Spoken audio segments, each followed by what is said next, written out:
नमस्कार मंडळी, मनसई फूड्समध्ये तुमचं खूप खूप स्वागत आहे. आज आपण करणार आहोत कोरडा झुणका. तोही अगदी झटपट. रेसिपी खूप सोपी आहे. शेवटपर्यंत व्हिडिओ नक्की पहा आणि कसं वाटलं हे मला नक्की कळवा. चला तर मग आपण रेसिपीला सुरुवात करूया. कढईत मी 2 मोठे चमचे तेल घेतलं आहे. त्यात थोडी राई आणि जिरं घालूया.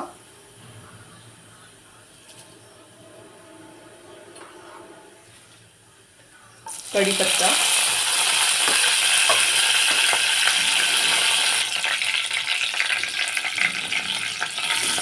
एक मोठा कांदा चिरून घातला. चांगला आपण भाजून घेऊया.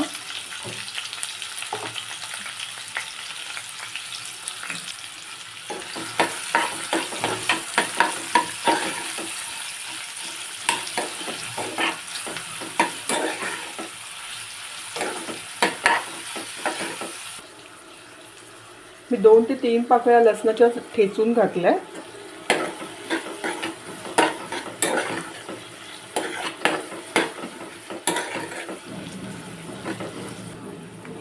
कांदा थोडा भाजून झालाय तर त्यात मी थोडी पाव चमचा हळद घालते.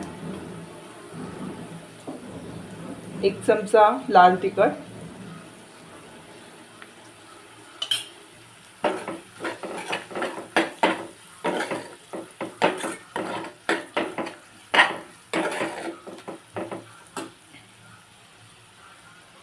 आता मी इथे 1 वाटी भरून बेसनचं पीठ घेतलंय, ते घालते. हे कांद्यासोबतच आपण चांगलं परतून घेऊया.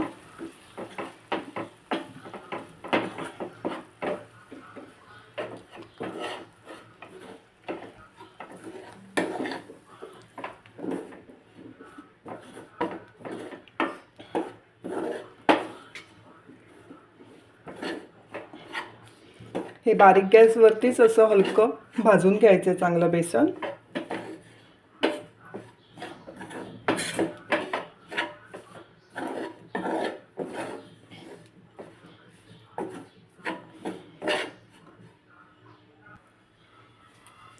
इथे आपण बेसन कांद्या आणि मसाल्यासोबत भाजून घेतलंय आणि एकत्रही झालंय. आता आपण या स्टेजला इथे थोडंसं असं पाणी शिंपडायचं.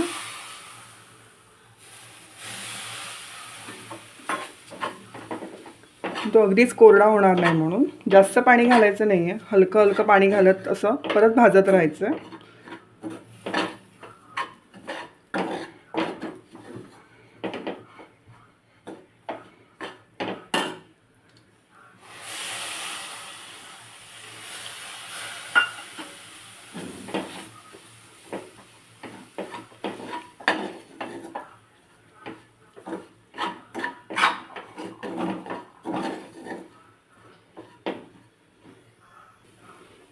ह्यात आता आपण चवीनुसार मीठ घालूया.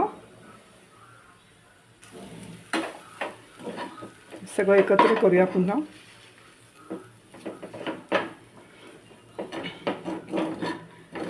बेसनाचा जो कच्चेपणा आहे तो जायला हवा म्हणून आपण हलक्या अगदी मंद गॅसवरती अगदी भाजत राहायचं ह्याला.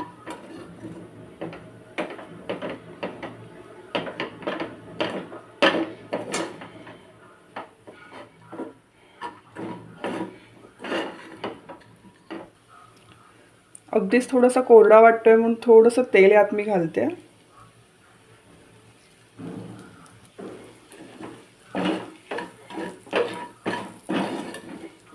यात जर तुम्हाला हवं असेल तर तुम्ही कोबी सुद्धा बारीक चिरून घालू शकता, तरी खूप छान लागतो. आणि असाही कांद्यावरचा झुणका खायला खूप मस्त लागतो.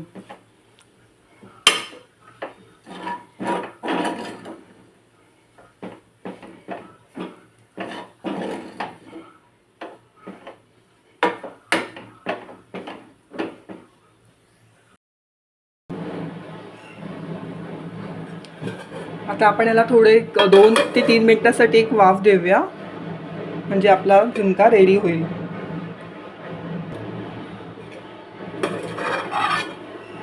2 ते 3 मिनिटांसाठी आपण याला चांगली वाफ दिली आहे. तुम्ही बघू शकता आपला एकदम झुणका आता रेडी आहे.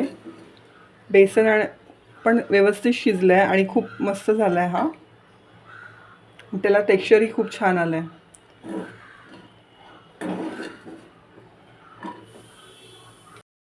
तुम्ही बघू शकता मंडळी, आपला कोरडा झुणका तयार आहे. हा झुणका भाकरीसोबत आणि सोबत कांदा असेल तर खूप खायला मजा येईल. ही रेसिपी नक्की ट्राय करून बघा आणि आवडल्यास माझं चॅनल लाईक, शेअर आणि सबस्क्राईब करायला विसरू नका. तोपर्यंत आपण भेटूया दुसऱ्या रेसिपीसोबत.